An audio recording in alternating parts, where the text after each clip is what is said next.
How much money do you really need to make $4,000 a month from dividends? Imagine waking up tomorrow, checking your investment account, and seeing that another $4,000 has arrived. Not from your salary, not from overtime, not from working another hour. From your investments. It sounds like financial freedom. But here's the uncomfortable question. How much money would you actually need invested to make that happen? $4,000 a month is $48,000 a year. At a 4% dividend yield, you would need about $1.2 million invested. At 5%, you would need roughly $960,000. At 6%, about $800,000. And suddenly, the dream feels very different. But here's where most people make a mistake. They see these numbers and immediately start searching for investments yielding 10, 15, or even 20%. Because if 4% requires $1.2 million, why not just find something paying 12%? Here's the catch. Yield is not the same thing as quality. A very high dividend yield can sometimes mean the market believes the underlying business is struggling. A company can pay an attractive dividend today and cut it tomorrow. So the goal isn't to find the investment with the biggest number beside the word yield. The goal is to build a portfolio capable of producing sustainable wealth and income over time. Think about it differently. You're not really buying dividends, you're buying productive assets.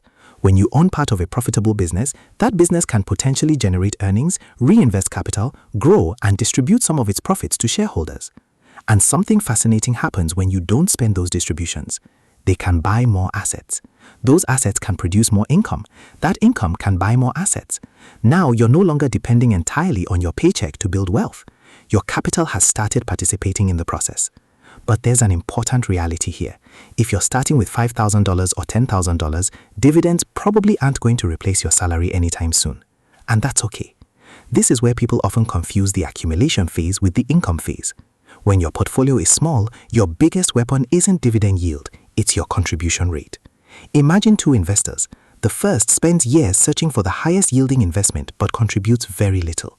The second focuses on increasing income, controlling expenses, investing consistently, and reinvesting everything. The second investor may look less exciting, but they are building the machine, and eventually the machine becomes large enough to matter. That's why $4,000 a month isn't really an income goal. It's a capital goal. You're asking, how much productive capital do I need before my investments can potentially generate $48,000 a year? And the answer depends on yield, but also on sustainability, taxes, inflation, fees, diversification, and the performance of the underlying assets. There's another important point. If inflation rises, $4,000 today won't buy what $4,000 buys years from now. So financial independence isn't simply about reaching a dividend number. It's about building purchasing power that can survive. That changes the strategy completely. Instead of asking, what's the highest dividend I can find? Ask, how can I build the largest pool of productive assets I can reasonably sustain?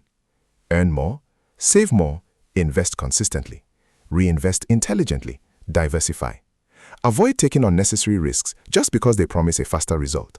Because the real shortcut isn't finding a magical 20% yield. It's increasing the amount of capital you can put to work while giving that capital enough time to compound. And eventually, something changes.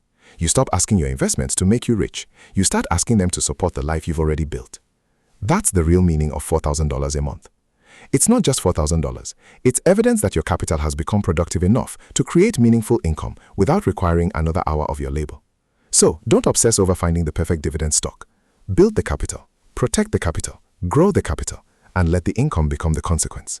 Because financial freedom doesn't begin when your investments pay you $4,000 a month. It begins when you own enough productive assets that your money no longer depends entirely on your time.